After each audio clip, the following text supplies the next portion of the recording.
Imagina que regresas a casa después de años en la guerra y cegado por un engaño del mismísimo diablo, cometes el crimen más atroz que un hijo puede imaginar. Esta es la historia de Teodosio de Goñi, un caballero que pasó de la nobleza al horror absoluto en una sola noche. Hoy subimos hasta las cumbres de la Sierra de Aralar, entre nevadas y nubes, para descubrir un santuario que nació de una penitencia brutal, un dragón legendario y unas cadenas que aún hoy, siglos después, puedes tocar con tus propias manos. Pero ¿y si te dijera que las piedras de este lugar cuentan una verdad muy distinta a la leyenda?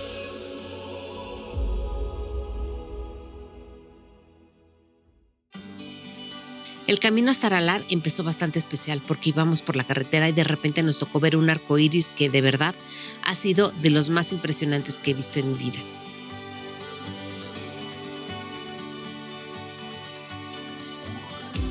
Seguimos avanzando después de eso y poco a poco el clima empezó a cambiar. El cielo se empezó a oscurecer, empezó a llover y justo al dar la vuelta en una curva empezamos a ver la nieve a los lados de la carretera. Bueno, después de transitar por literalmente todos los climas, porque ya pasamos por la lluvia, el sol, nos salió un arcoíris impresionante, nos volvió a llover, nos volvió a salir el sol y ahorita llegamos a la ermita y está haciendo, además de un aire espantoso, una nevada impresionante.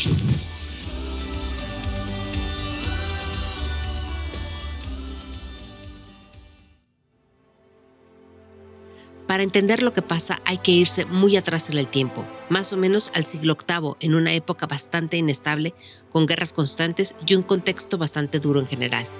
Aquí es en donde aparece la figura de Teodosio de Goñi, que era un caballero respetado, alguien que cumplía con lo que se esperaba de él, estaba casado con Constanza, tenía una vida relativamente estable y además se hacía cargo de sus padres.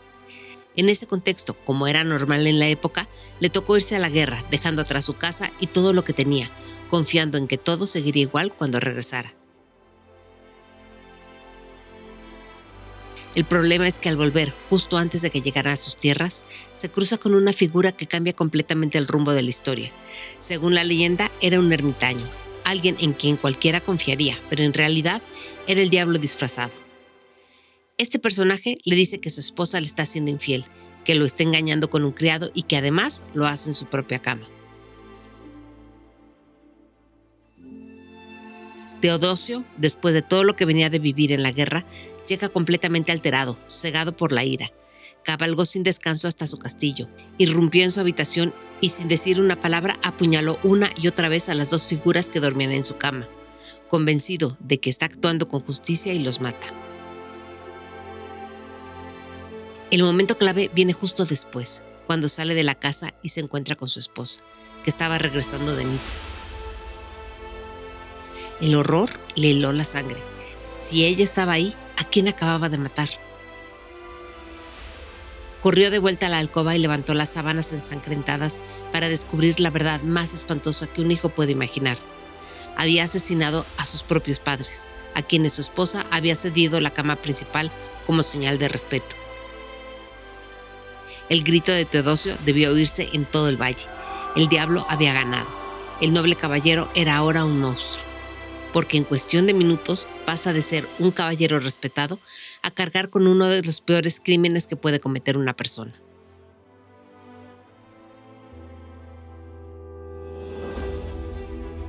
A partir de ese momento, Teodosio ya no vuelve a ser el mismo.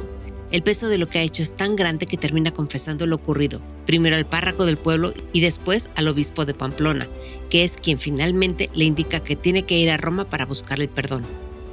Según cuenta la tradición, el Papa le impone una penitencia brutal. Teodosio tiene que vagar por las montañas de Navarra con pesadas cadenas de hierro atadas al cuello y a la cintura, y solo cuando esas cadenas se rompan por sí solas, su castigo habrá terminado. Un castigo que podía durar toda una vida. Así que durante 7 años se dedicó a recorrer estas sierras, completamente solo, cargando con la culpa y con esas cadenas hasta convertirse casi en una especie de leyenda entre la gente de la zona. Y es aquí donde la historia da otro giro bastante fuerte, porque en esas mismas montañas, según cuentan, había un dragón al que llamaban Eresugi, que vivía en una cima, una especie de hueco enorme en la tierra, como un pozo natural muy profundo en lo alto de Aralar, y que llevaba tiempo causando bastante miedo en la zona, devorando ganado y personas. En un día del año 714, mientras Teodosio estaba por la sierra, se encontró con esta criatura. No tenía forma de escapar, no tenía armas, estaba completamente limitado por las cadenas y lo único que hace es encomendarse a San Miguel. Según la leyenda, el arcángel aparece y se enfrenta al dragón, lo vence y en ese mismo instante las cadenas de Teodosio se rompen. Es decir, justo cuando se libra de la muerte, también se libera de su penitencia. Después de todo esto, Teodosio regresa a su pueblo, se reencuentra con su esposa y su hijo y más adelante vuelve a subir a la cumbre de Aralar, donde decide levantar un templo en honor a San Miguel, que con el tiempo acabaría convirtiéndose en el santuario que vemos hoy y pasa ahí el resto de su vida. Y aquí es en donde la tradición añade algunos detalles más. Se dice que la figura de San Miguel que se conserva hoy en el santuario fue dejada ahí directamente en el momento de la aparición.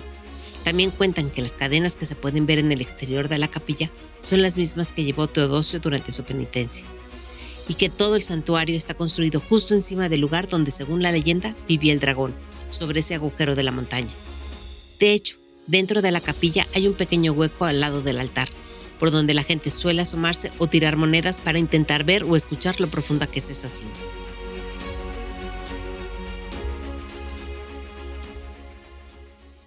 Hasta aquí la historia es potente, habla de culpa, de castigo y de redención, pero cuando estás allá arriba viendo el lugar hay algo que no termina de encajar, porque la pregunta es inevitable. ¿Esto realmente ocurrió así? ¿De verdad todo este sitio lo construyó una sola persona en el siglo VIII? Y es cuando empiezas a fijarte un poco más en el entorno, en las piedras, en cómo está hecho todo, que la historia empieza a cambiar, porque lo que han encontrado los arqueólogos cuenta algo bastante distinto. Debajo de lo que vemos hoy hay restos de un templo más antiguo, de alrededor del siglo IX, es decir, más de 100 años después de la supuesta historia de Teodosio. Y además, la forma en la que está construido no tiene nada que ver con alguien levantando una ermita por su cuenta. Son estructuras bien trabajadas con detalles bastante cuidados, como las ventanas en forma de herradura que apuntan a influencias de la época carolingia. Es decir, aquí hubo planificación, hubo recursos y seguramente mucha gente involucrada. Además, este lugar también tiene una historia bastante violenta. Se sabe que ese primer templo fue destruido por un incendio en el siglo X, probablemente durante una de las incursiones musulmanas que asolaron el reino de Navarra.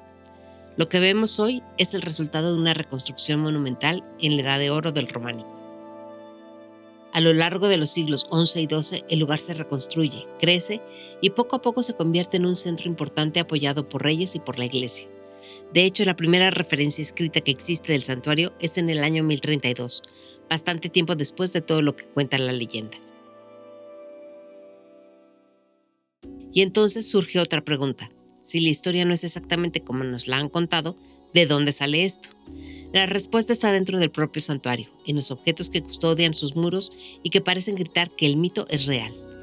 El ejemplo más claro son las cadenas.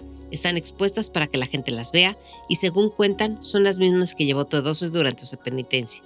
De hecho, durante siglos la gente ha venido hasta aquí a tocarlas o a dar vueltas a su alrededor buscando curación o algún tipo de protección. Y claro, cuando tienes algo así delante, la historia deja de sentirse lejana. Se vuelve algo físico, algo que puedes ver, tocar y casi creer.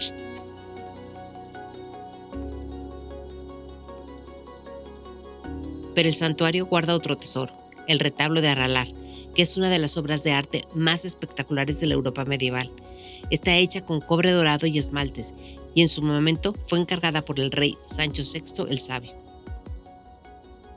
Y aunque esto no tiene que ver directamente con la historia de Teodosio, sí te da una pista importante. Este lugar ya tenía muchísimo peso antes de que la leyenda se hiciera popular. Es decir, ya era un sitio importante, con inversión, con interés, con movimiento de gente. Y finalmente está la propia estructura. El santuario está colocado justo encima de lo que, según la leyenda, era la guarida del dragón, sobre ese agujero en la montaña del que hablamos antes. Así que la arquitectura y la leyenda se fusionan. Entonces, ¿qué es San Miguel de Aralar? ¿El monumento a un milagro o el resultado de siglos de evolución? La verdad, como siempre, es mucho más interesante, porque según los historiadores, la historia de Teodosio tal y como la conocemos hoy no aparece en el siglo VIII, sino bastante después, probablemente entre los siglos XII y XIII, en una época en la que este tipo de relatos tenía mucho peso. Y tiene sentido, porque al final la historia funciona muy bien. Tiene todos los elementos: el error, el castigo, el arrepentimiento y la redención. Mezcla elementos cristianos universales, el arcángel Miguel venciendo al diablo como un dragón, con la mitología local vasca, con la figura de Eresuge. Incluso es posible que se inspirara en un personaje histórico real, un noble del siglo XI cuyo rastro se perdió, y que con el tiempo se transformó en la épica historia de Teodosio. Todo eso se une y acaba formando una historia mucho más potente, mucho más fácil de recordar y sobre todo mucho más fácil de creer. Pero eso no significa que no tenga valor. De hecho, casi al contrario, porque al final la leyenda no está ahí para contar exactamente cómo se construyó el santuario, sino para darle sentido. Justifica su existencia, explica la presencia de las reliquias y transforma un lugar de poder en el escenario de un drama humano sobre el pecado, la penitencia y la redención. La arquitectura es el cuerpo, la leyenda es el espíritu. Al final poco importa si las cadenas de hierro que cuelgan de estos muros pertenecieron a un caballero arrepentido o si el dragón Eresuge fue real.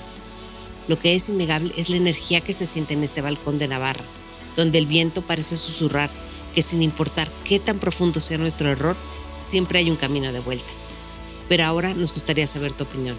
¿Crees que este tipo de leyendas se inventaron para dar sentido a lo inexplicable o crees que guardan una semilla de verdad histórica que hemos olvidado? Te leemos en los comentarios.